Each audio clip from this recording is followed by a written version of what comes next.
নমস্কার। আজকে এক শ্রোতা বন্ধুরই প্রশ্ন যে, মনের বিশেষ কোন, কোন ভাব কুণ্ডলিনী জাগরণ করতে সাহায্য করে? উনি বলতে চাইছেন যে, মনের কোন, কোন বিশেষ ভাব আছে যেটা দিয়ে কুণ্ডলিনী জাগরণ করতে আমাদের সাহায্য করে বা কুণ্ডলী জাগরণ হয়ে যায় মনের কোন ভাবের জন্যে? তো আমি প্রতিদিনের মতো আজকেও ওই পয়েন্ট করে, করে বলতে থাকবো। আপনারা একটুখানি মিলিয়ে নেবেন। শুরু করা যাক। ১ম নম্বর পয়েন্টটা বলছি যে ব্যক্তি যদি কেউ নো মাইন্ড স্টেটে যদি অর্থাৎ যেটাকে বলে মনের শূন্যতা। এই মনের শূন্যতাতে যদি কেউ কন্টিনিউ থাকতে পারে। কন্টিনিউ মানে হচ্ছে গিয়ে ধরুন আজকে থাকলাম, কালকে থাকলাম না এরকম করলে কিন্তু হবে না। মানে তাকে বিশেষ করে বছরের পর বছর যদি কেউ এরকম মাইন্ডসেটে থাকে তাহলে কিন্তু সেই ব্যক্তির কুণ্ডলিনী জাগরণ হয়ে যায়। যদি কেউ নো মাইন্ডসেটে যদি থাকে। কারণ যে ব্যক্তি নো মাইন্ডসেটে থাকে তার মধ্যে যে গুরুতত্ত্ব অটোমেটিক জাগ্রত হয়ে যায়। গুরুতত্ত্ব আমাদের আজ্ঞাচক্রে বসবাস করে। যেখান থেকে আমাদের ইনটিউশন, যেখান থেকে আমাদের জ্ঞান, আধ্যাত্মর পথে চলার সমস্ত ইনস্ট্রাকশন এখান থেকে আসে। তো নো মাইন্ড স্টেটে যদি থাকেন তাহলে এই যে এটাও একটা মনের ভাব। মনের বিভিন্ন স্টেট অফ মাইন্ড হয়। তো স্টেট অফ মাইন্ডের মধ্যে এটা একটা স্টেট অফ মাইন্ড যেটার ফলে আপনার মনের মধ্যে শূন্যতা তৈরি হবে এবং তার থেকে কুণ্ডলিনী জাগরণ হতে পারে। এবার ২য় নম্বর পয়েন্টটা বলি, কিছু, কিছু ব্যক্তি আছে যারা ঈশ্বরের প্রতি পুরোপুরি সারেন্ডার করে থেকে যায় সারাটা জীবন। এরকম অনেক মানুষকে আপনারা দেখবেন যারা আরকি আ কোনো কিছুতেই না মানে তারা বলল, "আমি কিছু জানি না। সব ঈশ্বর যেরকম করাচ্ছে সেরকমই হচ্ছে।" এরকম আছে। এরকম অনেক মানুষ আছে। এবার কথা হচ্ছে গিয়ে সেখান থেকেও কিন্তু কুণ্ডলিনী জাগরণ হয়। এত ডিপ সারেন্ডার এটা কিন্তু দেখবেন নরমাল যে হিউম্যান বিংস আছে সাধারণতভাবে সম্ভব না। তার কারণ আমাদের যে মাইন্ড না সবসময় না সিকিউরিটি চায়। সিকিউরিটিতে চায়। ইনসিকিউর হয়ে যায় ওইজন্য সেই কারণেই মাইন্ড। এটা একটা কি বলবো? এটা একটা হিউম্যান বিইং বা আমাদের যে মনের একটা অলংকার, ভয় আরকি। মনের একটা অলংকারের পার্ট কিন্তু ভয়। এটা আপনাকে মানতে হবে। তো যে ব্যক্তির আপনার ঈশ্বরের প্রতি পুরোপুরি সারেন্ডার ভাবে থেকে যায়, তার মধ্যে কিন্তু এই জিনিসটা কিন্তু থাকে না, ভয় জিনিসটা থাকে না। ফলে এখান থেকেও কিন্তু কুণ্ডলিনী জাগরণ ঘটতে পারে। যতটুকু আ অবজারভেশন আরকি দেখা গেছে সেটাই আমি বলছি আরকি। বাড়িয়ে চড়িয়ে কিন্তু কোনো কথা বলছি না। আপনাদেরকে একদম প্র্যাকটিক্যাল এক্সাম্পল বলবার চেষ্টা করছি। যেটা বিভিন্ন আশ্রম বা বিভিন্ন জায়গাতে বিভিন্ন মানুষের মধ্যে ঘটেছে সেটা আমি বলছি। ৩য় নম্বর পয়েন্টটা বলবো যেরূপ ব্যক্তি আপনার দেখবেন ক্রিয়াযোগ করছে বা আপনার অজপা জপ করে না যারা মানে অজপা জপটা আসলে কি বলুন তো? মানে জিভ চালাতে হয় না অটোমেটিক শ্বাস-প্রশ্বাসের সাথে আ সেটা অটোমেটিক চলতে থাকে। এটা অজপা জপ। আর ক্রিয়াযোগের তো বিভিন্ন রকম আছে কুন্ডলিনী মেডিটেশন টেকনিক। তারপরে আপনার সোহাম করে অনেকে এরকম আছে যারা আরকি করে এবং আরো অনেক কিছু আছে। এখান থেকে যারা সহস্রারের উপরে ধ্যান লাগিয়ে বসে থাকে। তো এরকম অনেক আছে ক্রিয়াযোগের অনেক কিছু আছে। সামভাবী প্র্যাকটিস করে। বললে শেষ হবে না। তো এইরূপ অ ব্যক্তিদের এগুলোও কিন্তু একটা স্টেট অফ মাইন্ড তৈরি হয় জানেন তো? এগুলো করতে থাকলে এই যে ধরুন যারা অজপা জপ করছে, ও তো 24/7 মানে ও ঘুমিয়ে থাকলেও পরেও হচ্ছে। তো ওটাই ওনার আরকি একটা স্টেট অফ মাইন্ড আরকি তৈরি হয়। তো এখান থেকেও কিন্তু কুণ্ডলিনী জাগরণ ঘটে এইরূপ স্টেট অফ মাইন্ডের লোকদেরকে। ৪র্থ নম্বর পয়েন্ট অর্থাৎ ৪ নম্বর পয়েন্টটা বলবো যে ব্যক্তির দেহ বুদ্ধি শূন্য হয়ে যায়। দেহ বুদ্ধি কখন শূন্য হবে? একটু আগে বলছিলাম সহস্রার চক্রে গেলে পরে। কারণ সহস্রার চক্রটা না আমাদের ঠিক ফিজিক্যাল বডিতে নেই। এটা আমাদের আ মাথা থেকে ২-৩ টে আঙুল উপরে অবস্থিত। মানে ফিজিক্যাল আয়ামের মধ্যে রয়েছে অথচ ফিজিক্যাল বডিতে নেই। তো এইখানে যাদের বেশি মাস্টারি থাকে তাদের কিন্তু দেহ বুদ্ধি শূন্য হয়ে যায়। এবার আজ্ঞাচক্রেতেও হয়, মানে এটা হচ্ছে গিয়ে, এটা না একটা সত্যি কথা বলতে আপনাদের একটা প্র্যাকটিসের ব্যাপার। মানে যে ব্যক্তি ধরুন নিজের আজ্ঞাচক্র থেকে, অর্থাৎ যেখানে আজ্ঞাচক্র অবস্থান করছে ভুরুর ২ মধ্যে, সেখান থেকে যদি ২১ ইঞ্চি বাইরে, অর্থাৎ ফিজিক্যাল আয়াম ছেড়ে বাইরে একদম ২১ ইঞ্চি, মানে তার আপনার আজ্ঞাচক্র থেকে যদি একদম সোজা একটা সুতো রেখে ২১ ইঞ্চি মাপা যায়, তো ব্যক্তি যদি তার এইরকম খালি অংশেও অ্যাক্সেস করতে পারে, তাহলেও কিন্তু দেহবুদ্ধি শূন্য হয়ে যায় এরূপ ব্যক্তি। তো এখানে সিদ্ধির কাজ করে বটে, সবার জন্যে সেটা নয়। সেটা অ্যাকচুয়ালি মানুষভেদে, এবং বলা ভালো হচ্ছে যাদের যত বেশি অভ্যাস, একটা জন্মে তো সচরাচর হয় না। কিছু মানুষ আছে বহু জন্ম ধরে প্রচুর প্র্যাকটিস এবং অভ্যাস করে করে করে তবে তারা আজকে হয়তো এখানে এসেছে। তো সেটা একটা ব্যাপার আছে, সেটার জন্য কিন্তু আপনার কুণ্ডলিনী জাগরণ কিন্তু ঘটে যায়। নেক্সট আমি বলবো গুরুর কৃপা হলে আর কি, মনের একটা ভাব, তো গুরু তত্ত্ব, গুরু এসে কিন্তু আপনার নয় দেখবেন সহস্রার ছোবে, বা যেটাকে, বা আপনার আজ্ঞাচক্র আর কি ছোবে, ছুলে পরেও কিন্তু আপনার সেখান থেকে কুণ্ডলিনী জাগরণ ঘটে। এবার কথা হচ্ছে সহস্রার যখন চক্র ছোটে, মানে ধরে, এখানে আপনার কি হয়, শক্তিপাঠ হয়, শক্তিপাঠ হয়। তো শক্তিপাঠের ফলেও কিন্তু হয়। তো আপনার সহস্রার ধরেও কিন্তু, মানে মাথার তালু ধরেও কিন্তু অনেক গুরু আছে যারা শক্তিপাঠ করে থাকে। কিন্তু আহ আমি আরেকটা কথা বলতে যাচ্ছি, যেটা হয়তো আপনারা ঠিক বিশ্বাস করতে পারবেন না বা হজম করতে পারবেন না। কিছু কিছু মানুষের মধ্যে ঈশ্বর এত ক্যাপাবিলিটিস দেয় যে তার মধ্যে এত গুরুসত্তা থাকে বা গুরুতত্ত্ব থাকে, যে বিনা ফিজিক্যাল গুরুতে তারা শক্তিপাঠ ঘটিয়ে নিতে পারে। এটা তখনই সম্ভব যে ব্যক্তি তার ৭টা চক্র, অর্থাৎ 7 centres of the body, physical আয়ামের বাইরে রয়েছে ৭ নম্বর চক্রটা, তাও বলছি। সে যখন কোনো ব্যক্তি কোনোভাবে এই ৭ চক্রকে ভেদন করতে পারে, সেটা যেভাবেই হোক না কেন, অ্যাট এনি হাউ, তাহলেও কিন্তু এই ব্যক্তির শক্তিপাঠ হয়ে যায়। ফলে সেই ব্যক্তিরও কিন্তু ওই কুণ্ডলিনী জাগরণ, সবগুলো মনের ভাব থেকেই হয়।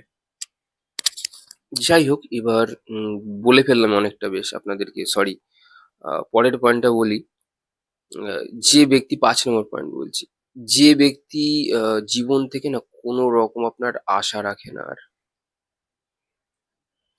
তার আর কোনো রকম আরকি আশা ভরসা এগুলো কিছু থাকে না, বা বলা ভালো আশা রাখেই না, ভরসা তো দূরের কথা। তো তখন এইরূপ স্টেট অফ মাইন্ডের ব্যক্তিদেরও কিন্তু আপনার কুণ্ডলিনী বা চেতনা, কুণ্ডলিনী আমরা তখন থেকে বলে যাচ্ছি, কুণ্ডলিনী কথার অর্থ হচ্ছে চেতনা। তো সেই চেতনার জাগরণ কিন্তু ঘটে যায় এরূপ ব্যক্তিরও। ৬ নম্বর পয়েন্ট হচ্ছে কি, ত্যাগের ইচ্ছা থেকেও হয়। কিছু কিছু মানুষ দেখবেন অত্যন্ত ত্যাগ, মানে ত্যাগী টাইপের হয়। মানে মানে প্রকৃতি দিল দিল, কিন্তু যখন মনে হবে যে এবার দিয়ে দেওয়ার পালা এসছে, তো এরা কিন্তু কোনোদিনও আর ফিরে তাকায় না। তো এইরূপ যদি কোনো ব্যক্তিকে দেখেন, তো এইরূপ ব্যক্তির মধ্যেও কিন্তু সেই কুণ্ডলিনী জাগরণ ঘটতে পারে। আহ, মানে এরকম প্রচুর দেখেছি, জানেন তো। মানে একটা এক্সাম্পল দিয়ে দিই আপনাদেরকে, তাহলে বুঝে যাবেন। আহ, মানে সেই ব্যক্তিটা না অত্যন্ত গরিব ছিল, বুঝলেন। মানে তার নিজেরও খাওয়ার জুটতো না সেভাবে। তো একদিন সেই ব্যক্তিটা আর কি খেতে বসেছে, বেশি না, ২টো রুটি ছিল তার পাতে, একদম নিজের দেখা আর কি বলছি। তো সেই ব্যক্তিটি মোটামুটি আপনার ১.৫ খানা রুটি, বিশ্বাস করবেন না, ১.৫ খানা রুটি কাকদেরকে কিন্তু দিয়ে দেয়, কাকেদেরকে। ওই অর্ধেক রুটিটা থাকে তার পাতে পড়ে, এবং লাস্টে দেখে যে একটা কাকের, ছোট না কাক একটা, দেখবেন একটা বাচ্চা কাকের ঠোঁট দেখবে মুখের ভেতর লাল থাকে, কা কা করে ডাকছে, সবে আর কি হয়েছে। তো তার মা আর কি এসেছে সেখানে, খাইয়ে দেওয়ার জন্য। তো এত ভিড়ের মধ্যে ওই ২ টো রুটি নিয়ে মানে ১.৫ খানা রুটি নিয়ে আ তারা বেচারা বোধহয় আর পারেনি ঠিকঠাক করে করতে। তো সেই ব্যক্তি ওই আধখানা রুটিও কিন্তু দিয়ে দিয়েছিল সেদিনকার। তো না খেয়ে ছিল সেই ব্যক্তি। কিন্তু কথার কথা হচ্ছে সেটা নয়, খাওয়া না খাওয়ার কথা নয়। আমি ত্যাগের ইচ্ছের কথা বলছি। মানে যে নিজের সম্পূর্ণ খাওয়ারটুকু দিয়ে দিতে ২ বার ভাবে না বা ভাববে না। তো এইরূপ ব্যক্তিরও কিন্তু কুণ্ডলিনী জাগরণ কিন্তু ঘটতে পারে। এতটা ত্যাগের ইচ্ছে তো হতে পারে। নেক্সট 7 নাম্বার পয়েন্ট, ৭ নম্বর পয়েন্ট আমি বলছি। কারণ দেখুন ১ম এর এক্সাম্পলটা আমি এইজন্য বললাম, এক্সাম্পল বলা খুব ভুল হবে। ওটা একটা সত্যি ঘটনা আপনাদেরকে বললাম। কারণ ১০০ লোক কিন্তু করবে না এরকম। নিজের খাওয়ারটা, তারপরে নিজের চাকরিটা অন্যের লোকে নিজেকে স্যাক্রিফাইস করে দিয়ে অন্যকে দিয়ে দেওয়া, এটা আমার মনে হয় না যে খুব সাধারণ লোক করতে পারবে বলে। তার মধ্যে বিশেষ কোনো অসাধারণত্ব থাকতেই হবে, তবেই সে করতে পারবে। যাই হোক, এগুলো অসাধারণত্ব আসে কোথা থেকে? আপনার স্টেট অফ মাইন্ড থেকে আসে। তো এইরূপ ব্যক্তির কিন্তু কুণ্ডলিনী জাগরণ অবশ্যই ঘটতে পারে। তো ৭ নম্বর পয়েন্টটা বলি। জীবনের সমস্ত সমস্যাগুলোকে, অর্থাৎ যা, যা সমস্যা থাকবে, এই ব্যক্তি আর সমস্যা বলে তার মনে হবে না। তার মনে হবে কি যে এই যে জীবন চলছে, সমস্যা আসছে, কেউ আমাকে পছন্দ করছে, কেউ পছন্দ করছে না, কেউ আমার সাথে কথা বলছে, কেউ বলছে না। এগুলো সবই যারা করছে কিংবা করছে না, এই সবই তো প্রকৃতি থেকে আসা। ফলে প্রকৃতি চাইছে না অ্যাকসেপ্টেন্স। তো সে গ্রহণ করে নেয়। এরূপ ব্যক্তি সবকিছু না অ্যাকসেপ্ট করে নেয়। তো এইরূপ ব্যক্তিদেরও কিন্তু কুণ্ডলিনী, এইরূপ মনের অবস্থা যাদের, তাদের কিন্তু কুণ্ডলিনী জাগরণ বা বলা ভালো চেতনার জাগরণ ঘটতে পারে। নেক্সট পয়েন্টটা বলবো যে মনের মধ্যে যদি কোনোদিনও মনে হয় আপনার যে আপনার মধ্যে বাৎসল্যতা রয়েছে, অর্থাৎ সরলতা রয়েছে, একটা প্লেফুলনেস রয়েছে, বুঝেছেন? মানে বাচ্চারা দেখবেন সবসময় একটু মা করে, একটু খাইয়ে দিলে তাদেরকে ভালো হয়। মানে এই যে ওদের মধ্যে এই যে সরলতার বোধটা যে রয়েছে, আ এটার জন্য না প্রচুর দেবী, এই যে দশমহাবিদ্যা আপনারা হয়তো অনেকে শোনেন বিভিন্ন জায়গাতে। একটা দশমহাবিদ্যা নিয়ে আমি প্রায় ১ টা না ২ টো অডিও আছে চ্যানেলে। তাও বলি আমি, আ কি বলবো আপনাদেরকে, কোনো বাচ্চা ধরুন খেলতে ঘটিবাটি ভেঙেও ফেলে। অর্থাৎ তার দ্বারা কোনো অপকর্ম হয়ে গেল ধরুন, সাপোজ ভেঙে গেল মানে একটা কর্ম হলো, অপকর্ম হয়ে গেল। কিন্তু ওর মধ্যে যদি সরলতা থাকে, মানে যদি পিউরিটি থাকে, ওর দৃষ্টিতে যদি পিওর থাকে, ওর দৃষ্টি যদি পিওর থাকে, ওর দেখার দৃষ্টিতে একটা মহাবিদ্যা নয় কিন্তু দশমহাবিদ্যাই ওর কাছে আসবে। দশমহাবিদ্যার ১০টা মহাবিদ্যাই এই রূপ ব্যক্তির কাছে আসবে। খালি এসে বলবে যে, "কি হয়েছে বাবু তোমার? কি হয়েছে? বলো। কে কি বলেছে বলো?" খালি এইটুকুনি বলবে। আপনি ভাববেন না তারপরে যে কি হয়। দশমহাবিদ্যা এর বিবরণে আমি যাচ্ছি না। এর বিবরণ আমি অলরেডি দিয়েছি চ্যানেলে। যারা শোনেনি তারা শুনতে পারে গিয়ে। প্রচুর বিবরণ দেওয়া আছে চ্যানেলে। তো আল্টিমেটলি কিন্তু সরলতা এবং ভালোবাসা। যে ব্যক্তি সবসময় সরল, এত সরল, তার চারপাশে না শক্তি, অর্থাৎ মহিলা শক্তি তাকে সবসময় ঘিরে রয়েছে। কারণ শিব অত্যন্ত সরল, ভোলা। শিব সব জানে কিন্তু। শিবকে দেখে ভোলা বলে মনে হয়। শিব কিন্তু জানে, জেনে শুনেও কিন্তু ও চোখ বন্ধ করে থাকে। কখন শক্তি আসবে ওর কাছে, কখন দেবী মহামায়া এসে করবে। ওর ওর এই যে এই বাচ্চাপনা, ওর এই যে ভোলাপান, সেই জন্য ওকে ভোলেনাথ বলা হয়। জগৎ সংসারের কিন্তু সব খবর উনি রাখেন। জগৎ সংসারের সব খবর উনি রাখেন। তারপরেও উনি ভোলা হয়ে থাকেন। তো উনার এই বাৎসল্যতা কিন্তু সবাইকে মুগ্ধ করে। উনার এই বাৎসল্যতা, এই বাচ্চাদের মতন হয়ে থাকা, সরলতা। আবারও অনেকটা বলেই ফেললাম। আমি না বলতে জানি না কখন শেষ হয়ে যাবে বা কি হবে না। ১৪ মিনিট অলরেডি হয়ে গেছে। পুরোটা আমাকে খুব তাড়াতাড়ি শেষ করতে হবে, নাহলে হবে না। নাহলে আবার সেকেন্ড পার্ট এইসব অত ভালো লাগে না। যাই হোক, আ ১ম এই বললাম, এবার ৮ নম্বর পয়েন্ট মানে ৮ নম্বর পয়েন্টটা বলি যে, আপনার মন যদি অল টাইম অজপাজপ বা শ্বাসের মধ্যে থাকে, all time, all the time 24/7, তাহলেও কিন্তু আপনার কুণ্ডলিনী জাগরণ হতে পারে। এইরূপ স্টেট অফ মাইন্ড যাদের, তাদেরও কিন্তু হয়। এবার ৯ নম্বর পয়েন্ট বলি, এইরূপ ব্যক্তি সমাজের থেকে অত্যন্ত বিমুখ হয়ে যায়।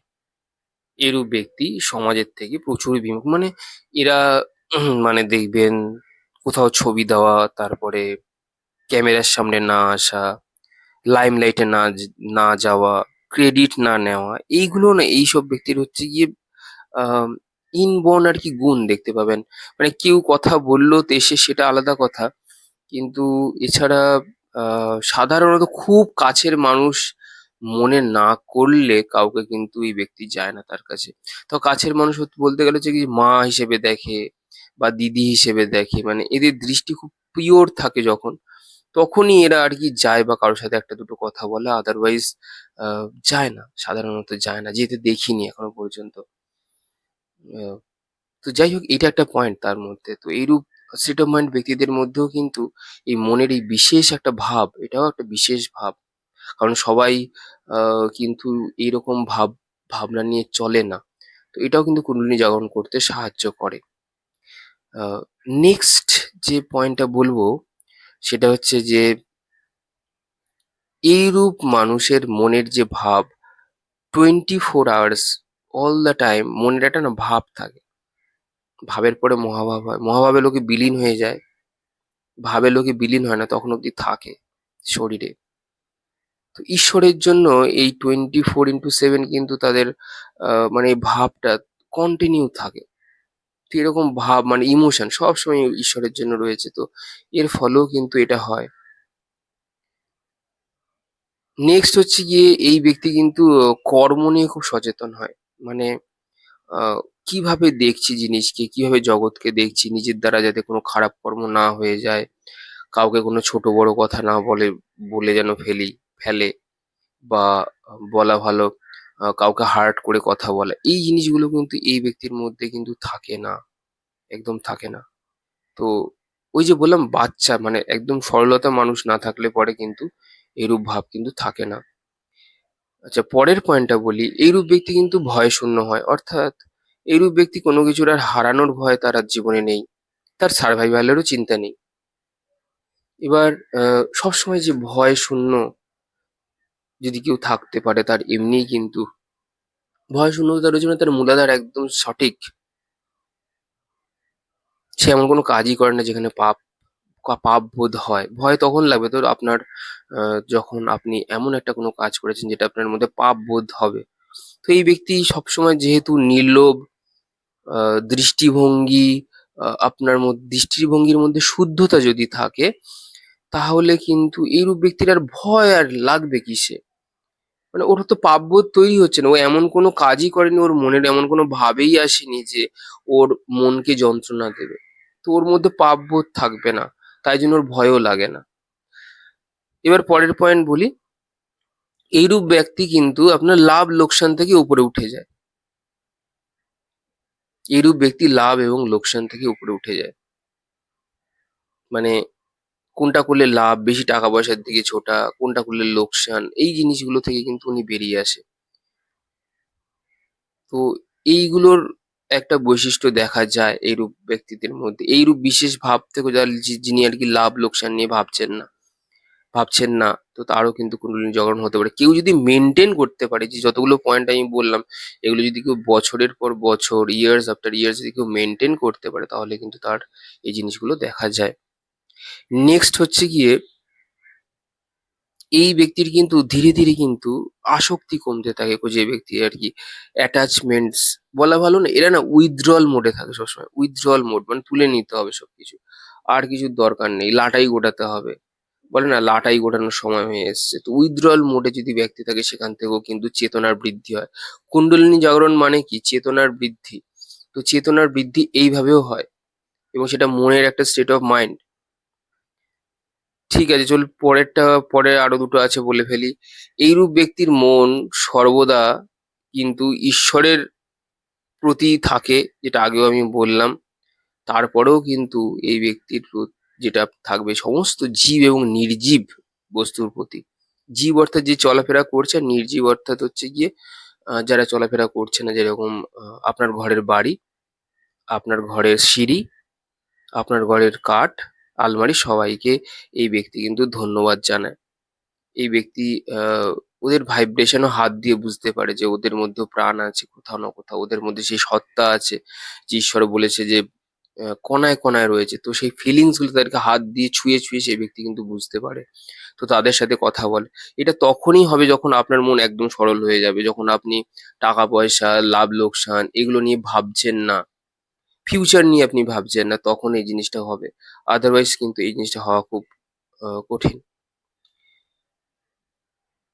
14 নম্বর বা লাস্ট পয়েন্ট বলবো আর কি, সরি 15 নম্বর পয়েন্টটা বলবো যে বৈরাগ্য থেকে কুণ্ডলিনী জাগরণ ঘটে। মানে প্রচুর ডিসপ্যাশন থাকে এরূপ ব্যক্তির আর কি, যার মধ্যে যত বেশি বৈরাগ্য, সে বৈরাগ্যর তলোয়ার দিয়ে নিজেকে শানিত করে কিন্তু কুণ্ডলিনী জাগরণ কিন্তু ঘটে বা ঘটে যায়। তো সেক্ষেত্রেও কিন্তু দেখবেন কুণ্ডলিনী জাগরণ ঘটতে দেখা গেছে যার মধ্যে এত বেশি বৈরাগ্য আছে। তো যাই হোক, যতটুকু আর কি আমার এই অল্প বুদ্ধিতে বা অল্প উম, মস্তিষ্কে আমার যেটুকু এসেছে, খুব ছোট মস্তিষ্ক, তাও আর কি যতটুকু চেষ্টা করলাম আপনাদের পায়ে ততটুকু নিবেদন করলাম। আহ, যারা অ্যাস্ট্রোলজিক্যাল গাইডেন্স বা কনসালটেশন নিতে চান তারা চ্যানেলে দেওয়া ডিসক্রিপশন নাম্বারে শুধুমাত্র অ্যাস্ট্রোলজির জন্যই যোগাযোগ করবেন। প্রণাম নেবেন সবাই। ধন্যবাদ।